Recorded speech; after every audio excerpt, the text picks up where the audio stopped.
தூயாவின் பெயராலே ஆமேன். யோவான் எழுதிய நற்செய்தியிலிருந்து வாசகம்.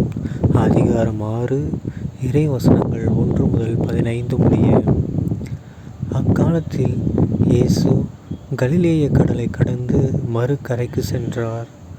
அதற்கு திபேரிய கடல் என்றும் பெயர் உண்டு. உடல் நலமற்றோருக்கு அவர் செய்து வந்த அரும் அடையாளங்களைக் கண்டு மக்கள் பெருந்திரளாய் அவரை பின்தொடர்ந்தனர். இயேசு மலை மேல் ஏறி தம் சீடரோடு அமர்ந்தார். யூதருடைய பாஸ்கா விழா அண்மையில் நிகழவிருந்தது. இயேசு நிமிர்ந்து பார்த்து மக்கள் பெருந்திரளாய் அவரிடம் வருவதைக் கண்டு, இவர்கள் உண்பதற்கு நாம் எங்கிருந்து அப்பம் வாங்கலாம் என்று பிலிப்பிடம் கேட்டார். தாம் செய்ய போவதை அறிந்திருந்தும் அவரை சோதிப்பதற்காகவே இக்கேள்வியை கேட்டார். பிலிப்பு மறுமொழியாக, 200 தெனாரியத்திற்கு அப்பம் வாங்கினாலும் ஆளுக்கு ஒரு சிறு துண்டும் கிடைக்காதே என்றார். அவருடைய சீடருள் ஒருவரும் சீமோன் பேதுருவின் சகோதரருமான அந்திரேயா, இங்கே சிறுவன் ஒருவன் இருக்கிறான். அவனிடம் 5 வார்கோதுமை அப்பங்களும் 2 மீன்களும் உள்ளன. ஆனால் இத்தனை பேருக்கு இவை எப்படி போதும் என்றார்.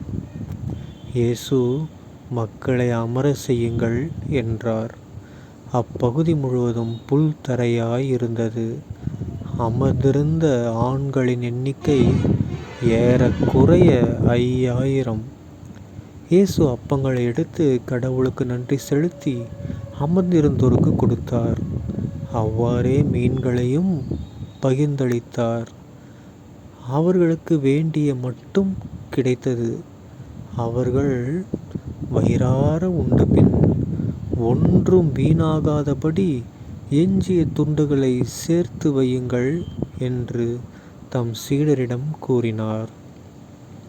மக்கள் உண்டபின் 5 வார்கோதுமை அப்பங்களிலிருந்து எஞ்சிய துண்டுகளை சேர்த்து சீடர்கள் 12 கூடைகளில் நிரப்பினார்கள்.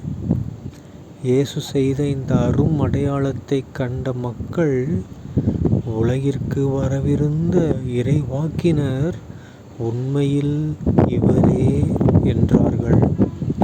அவர்கள் வந்து தம்மை பிடித்து கொண்டு போய் அரசராக்கப் போகிறார்கள் என்பதை உணர்ந்து இயேசு மீண்டும் தனியாய் மலைக்கு சென்றார். ஆண்டவரின் அருள்வாக்கு. கிறிஸ்துவே உமக்கு புகழ். அன்பார்ந்த சகோதர சகோதரிகளே, இன்று பாஸ்கா காலம் 2ஆம் வாரம், ஏப்ரல் 12ஆம் தேதி 2024ஆம் வருடம், வெள்ளிக்கிழமை. இந்த நற்செய்தியில் பாருங்கள், நம்ம இயேசு கிறிஸ்து ஆண்டவர் 5 அப்பம் 2 மீனை வச்சு 5000 பேருக்கு, அதாவது சொல்லப்போனால் 5000 ஆண்களுக்கு கணக்கில் தான் சொல்கிறாங்க, பெண்களுக்கு கணக்கில் சொல்ல. ஸோ அவ்வளோ பேருக்கு என்ன பண்ணுறாரு, உணவை வழங்குறாரு. ஓகேங்களா? ஸோ அதுதான் மிகப்பெரிய அருமையாளம். கரெக்டுங்களா? ஏன்னா அவரை தேடி அவ்வளோ பேர் வந்திருக்காங்களே, வந்தவங்களுக்கு சாப்பாடு கொடுக்காம போட்டுட்டோம்னா அவங்க களைப்பாகி ரொம்ப கஷ்டமாயிடுவாங்கன்ட்டு ஏசப்பா என்ன பண்ணுறாரு, இருந்த வெறும் 5 அப்பம் 2 மீனை வச்சு 5000 ஆண்கள் உட்பட அத்தனை பேர்த்துக்கு உணவளித்து மீதியானது 12 கூடையில் நிரப்பியிருக்காங்க. அப்படின்னா கடவுளுடைய வல்லமை எப்படின்னு பாருங்கள். ஸோ நீங்களும் நானும் அப்படி தான், ஒரு சின்ன நல்லது செஞ்சு அதிலே நம்ம இருந்தோம்னா அந்த நல்லது பல 1000 மடங்கு நல்லதாக மாறும். ஸோ நீங்களும் நானும் என்ன பண்ணணும், எடுத்து வைக்கிற ஒவ்வொரு காலடியும் நல்லதாகவே இருக்கணும். அப்படி நல்லதாக ஒரு காலடி இருந்தால் மீதி 5000 காலடியை ஏசப்பா நல்லதாக மாற்றி தருவார் நமக்கு. ஸோ நீங்களும் நானும் என்ன பண்ணக்கூடாது, எதுக்கும் பயப்படாதீங்க, அவர் நமக்கு உணவளிப்பார். சரிங்களா? தந்தை, மகன், தூயாவின் பெயராலே ஆமீன்.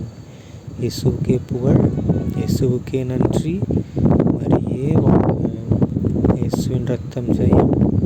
Hallelujah. Praise the Lord.